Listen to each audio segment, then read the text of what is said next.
Hello बच्चों, स्वागत है हमारे इस यूट्यूब के चैनल पे। बच्चों, आज की क्लास में हम लोग क्लास 11 के पहले चैप्टर रसायन की कुछ मूल अवधारणा के अगले टॉपिक के बारे में बात करने वाले हैं। बच्चों, आज का जो टॉपिक है हम लोगों का मूल, ठीक ना, मूल के बारे में पढ़ना है। आप सभी लोगों को पता है कि मूल की अगर हम लोग बात करें बच्चों, तो मूल एक मात्रक होता है, ठीक ना। जैसे हम लोग डेली लाइफ में यूज करते हैं कि जैसे हमने बोल दिया एक जोड़ी, ठीक ना। तो जहां पे भी हमने बोला एक जोड़ी, तो जोड़ी का मतलब कि दो वस्तुएं फिक्स होती है ना। एक जोड़ी कपड़े अगर हमने बोल दिया तो इसका मतलब क्या हुआ, दो कपड़ों की बात कर रहे हैं। एक जोड़ी जूते का मतलब दो जूतों की बात कर रहे हैं, ठीक ना। तो जोड़ी वर्ड का मतलब हुआ कि दो वस्तुएं फिक्स होती हैं, ठीक ना। तो ये जोड़ी वर्ड जो है ये क्या है, एक तरह से मात्रक है, ठीक ना। एक तरह से हमारी डेली लाइफ का मात्रक है जिसमें दो वस्तुएं फिक्स होती हैं। उसी तरह से अगर हम लोग बात करें अपने डेली लाइफ में, हम लोग एक और शब्द का प्रयोग करते हैं, आप सभी लोग जानते हैं, दर्जन, ठीक ना। तो दर्जन क्या होता है बच्चों, एक दर्जन का मतलब 12 वस्तुएं, ठीक ना। एक दर्जन का मतलब 12 वस्तुएं। जैसे एक दर्जन केले मतलब 12 केले, एक दर्जन कुर्सी मतलब 12 कुर्सी, ठीक ना। तो ये जो वर्ड हैं, ठीक ना, ये क्या है, मात्रक है। दर्जन हो गया, जोड़ी हो गया, ये सब क्या है, मात्रक है, हमारी डेली लाइफ में यूज होने वाले मात्रक है। उसी तरह से रसायन की भाषा में, ठीक ना, मूल जो है ये भी क्या है, एक मात्रक है, ठीक ना। इस एक मूल की अगर बात करें बच्चों, तो एक मूल में 6.022 गुणे 10⁻23 संख्याएं उपस्थित होती हैं, ठीक ना। अगर हम लोग मूल को परिभाषित करें तो हम लोग बोल सकते हैं कि किसी पदार्थ की वह मात्रा जिसमें उस पदार्थ की 6.022 गुणे 10⁻23 इकाइयां उपस्थित होती है ना। 6.022 गुणे 10 कितना, 23 संख्याएं, 23 इकाइयां उपस्थित होती हैं, उससे हम लोग क्या कहते हैं बच्चों, मूल कहते हैं। उससे हम लोग मूल की परिभाषा देंगे, ठीक है। या फिर हम लोग एक परिभाषा और दे सकते हैं कि किसी पदार्थ के भार तथा अणु भार के अनुपात को ना, किसी पदार्थ के भार तथा अणु भार के अनुपात को क्या कहा जाता है, मोल या मूल की संख्या कहते हैं, ठीक ना। किसी पदार्थ के भार तथा अणु भार के अनुपात को मोल या मूल की संख्या कहते हैं। मूल को बच्चों हम लोग स्मॉल n से रिप्रेजेंट करते हैं, स्मॉल n से प्रदर्शित किया जाता है, ठीक है। हम लोग देखते हैं स्मॉल n बराबर फार्मूला होता है भार बटा में अणु भार, ठीक ना, W/m, ठीक ना। देखिए ध्यान से, मूल को हमने अभी आपको बताया किसी पदार्थ की वह मात्रा जिसमें उस पदार्थ की 6.022 गुणे 10⁻23 इकाई उपस्थित होती है, उसे क्या कहते हैं, मूल, ठीक ना। मूल को हम लोग स्मॉल n से प्रदर्शित करते हैं। इसकी दूसरी परिभाषा हम लोग देख सकते हैं, किसी पदार्थ के भार तथा अणु भार के अनुपात को मूल या मूल की संख्या कहते हैं, ठीक ना। किसी पदार्थ के भार तथा अणु भार के अनुपात को मूल या मूल की संख्या कहते हैं। और एक मूल बराबर 6.022 गुणे 10 कितनी, 23 इकाई उपस्थित होती है, ठीक ना। इस संख्या को अगर हम लोग देखें बच्चों, तो इस संख्या को 6.022 गुणे 10⁻23 संख्या को अवगाद्रो संख्या कहते हैं। क्या कहते हैं, अवगाद्रो संख्या। इसको कैपिटल एन ए से क्या करते हैं हम लोग, प्रदर्शित करते हैं, ठीक ना, अवगाद्रो संख्या। ध्यान देंगे, एग्जाम्पल हमने यहाँ पे लिखा हुआ है, एक मूल नाइट्रोजन परमाणु, ठीक ना। एक मूल नाइट्रोजन परमाणु की बात कर रहा है बच्चों। एक मूल नाइट्रोजन परमाणु अगर बोल रहा है तो एक मूल का मतलब इतनी संख्याएं होंगी, 6.022 गुणे 10⁻23 नाइट्रोजन परमाणु होंगे। एक मूल नाइट्रोजन परमाणु में 6.022 गुणे 10⁻23 नाइट्रोजन परमाणु की संख्या मिलेगी आपको, ठीक है। उसी तरह से अगर हम देख लें एक मूल इलेक्ट्रॉन, तो एक मूल इलेक्ट्रॉन का मतलब 6.022 गुणे 10⁻23 इलेक्ट्रॉन होंगे। एक मूल प्रोटॉन बोल दें तो एक मूल प्रोटॉन का मतलब 6.022 गुणे 10⁻23 प्रोटॉन।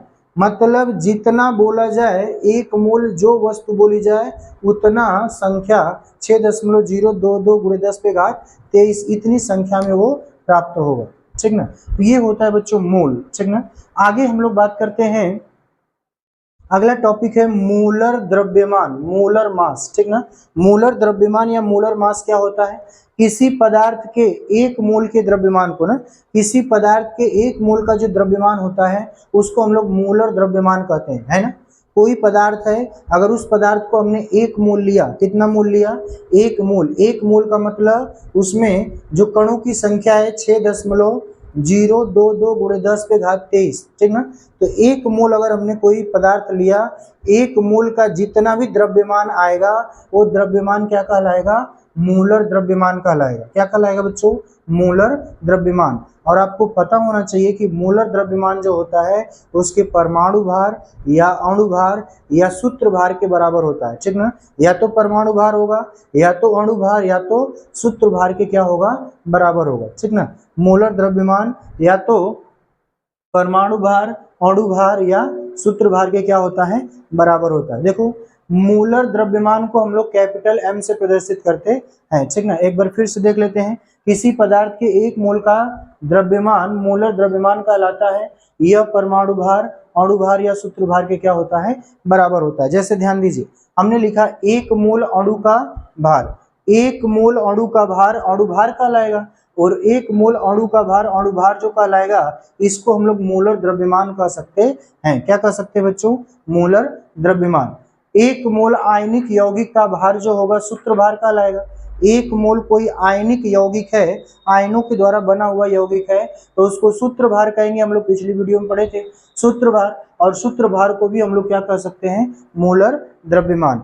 एक मोल अगर परमाणु है तो एक मोल परमाणु के भार को हम लोग क्या कहेंगे? परमाणु भार, और परमाणु भार भी क्या होता है? मूलर द्रव्यमान। तो इसका मतलब कि एक मोल अगर परमाणु है तो उसको परमाणु भार कहा जाएगा, और एक मोल परमाणु का मतलब परमाणु भार, परमाणु भार को मूलर द्रव्यमान कह सकते हैं, ठीक ना। एक मोल अणु है, किसी पदार्थ का एक मोल अणु, तो इसका मतलब अणु भार कहलाएगा, और अणु भार को हम लोग क्या कहेंगे? अणु भार को भी मूलर द्रव्यमान कहते हैं। एक मोल कोई आयनिक यौगिक है तो उसको हम लोग आयनिक यौगिक को सूत्र भार कहेंगे, और सूत्र भार जो होगा वो भी मूलर द्रव्यमान के बराबर होता है, मूलर द्रव्यमान होता है, ठीक ना। अब एक चीज ध्यान दीजिए बच्चों कि परमाणु भार का जो मूलर द्रव्यमान होगा और अणु भार का जो मूलर द्रव्यमान होगा ये आपस में बराबर तो नहीं होंगे, आपस में बराबर तो नहीं होंगे, लेकिन इनके द्रव्यमान को हम मूलर द्रव्यमान कहते हैं, ठीक ना। परमाणु भार को हम लोग मूलर द्रव्यमान, अणु भार को भी मूलर द्रव्यमान कहेंगे, लेकिन ये दोनों परमाणु भार और अणु भार ये दोनों आपस में बराबर नहीं होंगे, ठीक है। इसको ध्यान रखना है। जैसे कि यहाँ पे हमने एग्जाम्पल लिखा हुआ है कार्बन डाइऑक्साइड का मूलर द्रव्यमान ना, कार्बन डाइऑक्साइड का मूलर द्रव्यमान की बात करें तो कार्बन डाइऑक्साइड का मूलर द्रव्यमान का मतलब एक मोल कार्बन डाइऑक्साइड का अणु भार, और एक मोल कार्बन डाइऑक्साइड का अणु भार कितना होता है बच्चों? उसके अणु भार के बराबर होगा। यानी कार्बन डाइऑक्साइड का अणु भार कितना होता है? 44 ग्राम होता है। मतलब 44 ग्राम इसका एक मोल कार्बन डाइऑक्साइड का अणु भार या मूलर द्रव्यमान कहलाएगा, ठीक ना। मूलर द्रव्यमान कहलाएगा, ठीक है बच्चों। तो इस प्रकार से हम लोग मूलर द्रव्यमान की गणना करते हैं, ठीक ना। आगे देखते हैं, अगली हेडिंग लिखा गया मूलर आयतन, ठीक ना।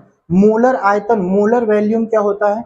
एनटीपी पर ना, नॉर्मल टेम्परेचर प्रेशर, एनटीपी पर किसी भी गैस के, ठीक ना, एनटीपी पर प्रत्येक गैस का आयतन जो होता है 22.4 लीटर होता है। कितना होता है बच्चों?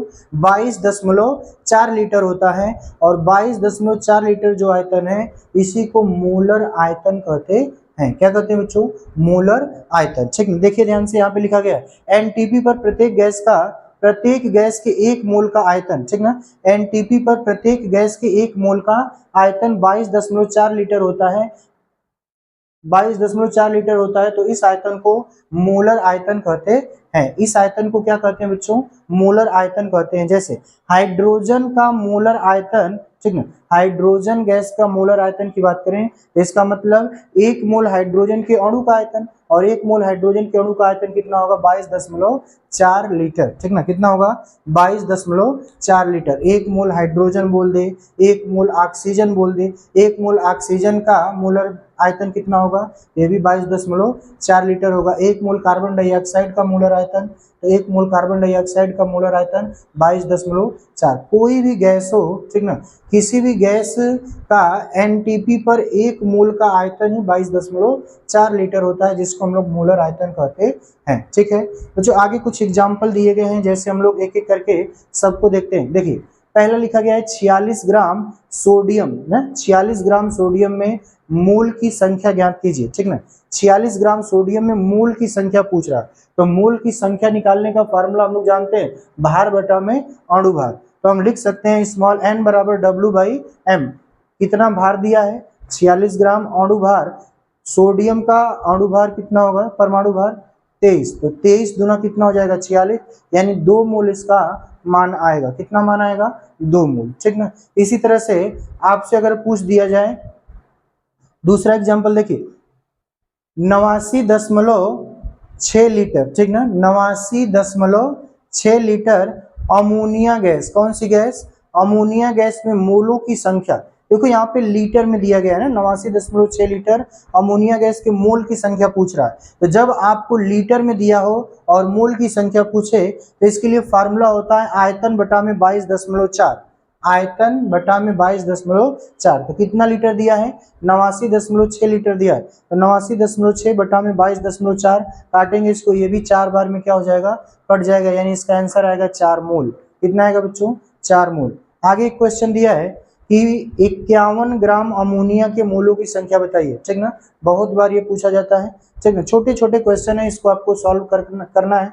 देखिए 51 ग्राम अमोनिया के मोल की संख्या, 51 ग्राम, लीटर में नहीं दिया, अब ग्राम में दिया। ठीक ना, तो भार बटा में अणु भार फार्मूला होता है 51 बटा में अमोनिया का अणु भार कितना 17, कैसे, नाइट्रोजन का 13, हाइड्रोजन का 1, तो 3 हाइड्रोजन का 3, तो कितना हो जाएगा, सॉरी, नाइट्रोजन का 14, हाइड्रोजन का 1, 3 हाइड्रोजन का 3, तो 14 और 3 17, 17 3 51, 3 मोल आएगा इसका आंसर। कितना आएगा बच्चों, 3 मोल। ठीक है, इसी तरह से अगर ध्यान दीजिए, अगला एग्जाम्पल दिया गया है कार्बन डाइऑक्साइड के एक अणु का द्रव्यमान ज्ञात कीजिए। देखिए कार्बन डाइऑक्साइड के एक अणु का बोल रहा है ना, कार्बन डाइऑक्साइड के एक मोल का मतलब 6.022 गुणे 10 पे घात 23 ना, 6.022 गुणे 10 पे घात 23 अणुओं की संख्या की बात करें, तो इतने अणु की संख्या का द्रव्यमान होता है कितना,